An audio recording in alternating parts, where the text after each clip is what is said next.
قابل جہاں کے عاقل دوستو السلام علیکم۔ ناظرین محترم، ہمارا آج کا موضوع ہے ایک لڑکے کی دانائی۔ معن بن زاہدہ ایک امیر شخص اور مہمان نوازی میں بڑا مشہور تھا۔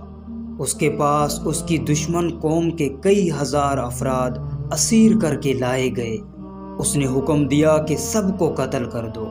اس قوم میں سے ایک لڑکا کھڑا ہوا اور کہا، اے امیر، میں پیاسا ہوں، مجھے قتل تو ہو ہی جانا ہے، مگر مجھے پہلے پانی تو پلا دو۔ معن نے حکم دیا کہ اسے پانی پلا دیا جائے۔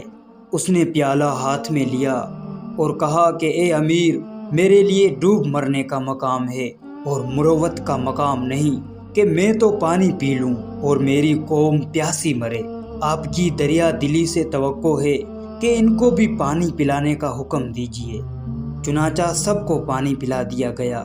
اب لڑکا پھر بولا کہ اے امیر، اب تو ہم سب تیرے مہمان ہو گئے، اور مہمانوں کو مارنا کریموں کی شان نہیں بلکہ ان کی عزت کرنے کا حکم ہے۔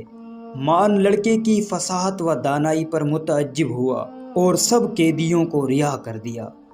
دوستو، معلوم ہوا کہ عقل و فصاحت اور موقع و محل کے مطابق گفتگو کرنے سے بڑے بڑے فوائد حاصل ہوتے ہیں، اور خدا ترس افراد ہمیشہ لطف و کرم سے کام لیتے ہیں۔ دوستو، اگر چینل پر نئے ہیں تو چینل کو سبسکرائب کرتے ہوئے گھنٹی کے بٹن کو لازمی دبائیں تاکہ ہماری آنے والی ہر ویڈیو آپ تک پہنچ سکے۔